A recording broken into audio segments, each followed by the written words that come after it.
দূর থেকে দেখলে মনে হবে বিস্তীর্ণ মাঠ জুড়ে বিছানো হয়েছে হলুদ এক গালিচা, তবে কাছে গেলেই চোখে পড়বে প্রকৃতির অপরূপ সৌন্দর্যের এক লীলাভূমি। মাঠ জুড়ে ছেয়ে আছে সরিষার ফুলের অপূর্ব শিল্পকর্ম।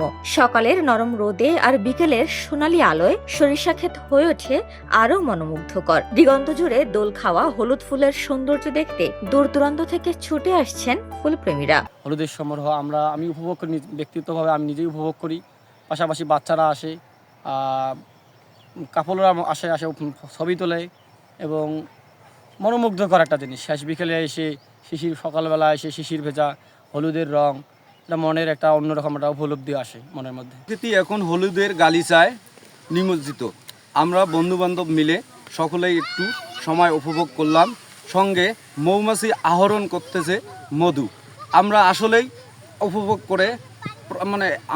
উপভোগ করে আনন্দিত। কুড়িগ্রামের সরিষা ক্ষেতের এই অপরূপ সৌন্দর্য উপভোগ করতে কেউ আসছেন পরিবার নিয়ে, কেউ আবার ক্যামেরাবন্দি করতে ব্যস্ত। শিশুদের উচ্ছ্বাস, তরুণদের ছবি তোলার হুল্লোড় আর প্রকৃতি প্রেমীদের হাঁটা চলা সব মিলে সরিষার ক্ষেতে এখন উৎসব মুখর পরিবেশ বিরাজ করছে।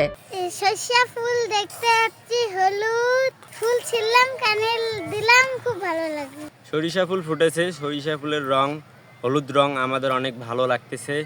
তার সরিষা ফুলের গন্ধে আমাদের প্রাণ মন অনেক জুড়িয়ে গেছে। আর আমরা ফ্রেন্ড সার্কেল নিয়ে আমরা ঘুরতে এসেছি এই হলুদ সরিষা ফুল দেখতে।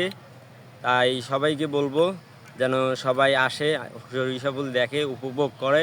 স্থানীয় কৃষকরা জানান, এবারে আগাম জাতের সরিষা চাষ করেছেন তারা। ইতিমধ্যেই ক্ষেতের সরিষা ফুল ফুটেছে আর এই সরিষা ফুল দেখতে অনেকেই আসছেন ছবি তুলতে।